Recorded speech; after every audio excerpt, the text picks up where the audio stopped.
নানের কথা শুনলেই সবারই জিভে পানি চলে আসে। আর আসবে নাই বা কেন, ছোট থেকে বড় সবাই কিন্তু নান খেতে ভীষণ পছন্দ করে। আর নান খেতে চাইলে সবাই আমরা রেস্টুরেন্টে গিয়ে খাই। তবে আজকের ভিডিও দেখার পর আপনি আর কখনোই রেস্টুরেন্টে গিয়ে নান খাবেন না। অল্প উপকরণে বাসায় বানিয়ে নিতে পারেন রেস্টুরেন্টের মতন সুস্বাদু নান। তাহলে চলুন জেনে নেওয়া যাক। নান বানানোর জন্য প্রথমে গরুর দুধ হালকা গরম করে নিয়েছি। এরপর সামান্য পরিমাণ দুধ একটা বাটিতে নিয়েছি। আর এরপর এর ভিতরে দিয়ে দেব 1 চামচ পরিমাণ ইস্ট। আপনারা চাইলে এভাবেও ইস্ট ব্যবহার করতে পারেন, আবার ময়দার সাথে সরাসরি ব্যবহার করতে পারেন। কিন্তু যারা নতুন তারা যদি এইভাবে করেন তাহলে ইস্ট ময়দার সাথে প্রপারলি মিক্সড হবে। এ পর্যায়ে নান বানানোর জন্য এখানে আমি 500 গ্রামের মতন ময়দা একটা বাটিতে নিয়েছি। এই পর্যায়ে এর মধ্যে দিয়ে দিব 2 টেবিল চামচ গুঁড়ো দুধ, 1 টেবিল চামচ লবণ আর 2 টেবিল চামচ চিনি। এরপর এর মধ্যে দিয়ে দিব পরিমাণ মতো তেল। সবগুলো উপকরণ দেওয়া হয়ে গেছে। এখন সবগুলো উপকরণ খুব ভালোভাবে মিক্সড করে নিব। এভাবে বাসায় যদি আপনি সবাইকে নান বানিয়ে দেন তাহলে আর কেউ রেস্টুরেন্টে গিয়ে নান খেতে চাইবে না। সবগুলো উপকরণ খুব ভালোভাবে মিক্সড করা হয়ে আসলে এ পর্যায়ে এর মধ্যে দিয়ে দিব দুধে ভিজে রাখা ইস্ট। নান তৈরিতে গরুর দুধের পাশাপাশি গুঁড়া দুধ ব্যবহার করলে নানের টেস্ট বেড়ে যায়। সবগুলো উপকরণ দেওয়া হয়ে গেছে। এখন আমি সবগুলো উপকরণ খুব ভালোভাবে মিক্সড করে নিব।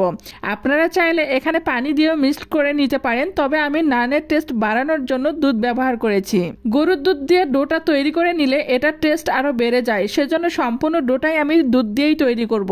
সম্পূর্ণ ডোটা তৈরি হওয়ার পরে এটাকে আমি 1 ঘন্টার জন্য রেস্টে রেখে দিব।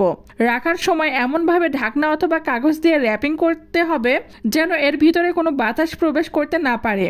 1 ঘন্টা পর আবারও ভালোভাবে মেখে নিব। এখান থেকে লেচি কেটে নিয়েছি আর এখন বেলে খুব সুন্দর করে একটা রুটি শেপ দিব। ঠিক যখন আমার রুটি খুব সুন্দর করে বেলা হয়ে আসবে ঠিক সে পর্যায়ে এটা আমি ভাজার জন্য ফ্রাই প্যানে দিয়ে দিব। আর অবশ্যই এ পর্যায়ে চুলার আগুনটা মিডিয়াম আঁচে রাখতে হবে। নানের এক পাশে যখন ভাজা হয়ে আসবে ঠিক সে পর্যায়ে নানটা উল্টিয়ে দিব। ঠিক এভাবে অন্য পাশে ভেজে নিব। দেখতেই পাচ্ছেন খুব সুন্দর করে ভাজা হয়ে এসেছে। এখন এটা উঠিয়ে নিব। এরপর আবারও একটা নান আমি ফ্রাই প্যানে দিয়ে দিব। সেম একই প্রসেসে আমি সবগুলো নান ভেজে নিব।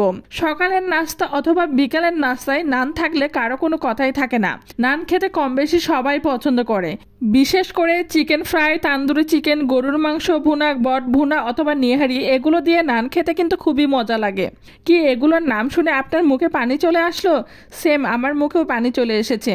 আর শুধু এগুলো দিয়েই নয়, নান এমনি খেতেও কিন্তু অনেক ভালো লাগে, কারণ এটা খেতে যেরকম টেস্টি আর অনেক সফট।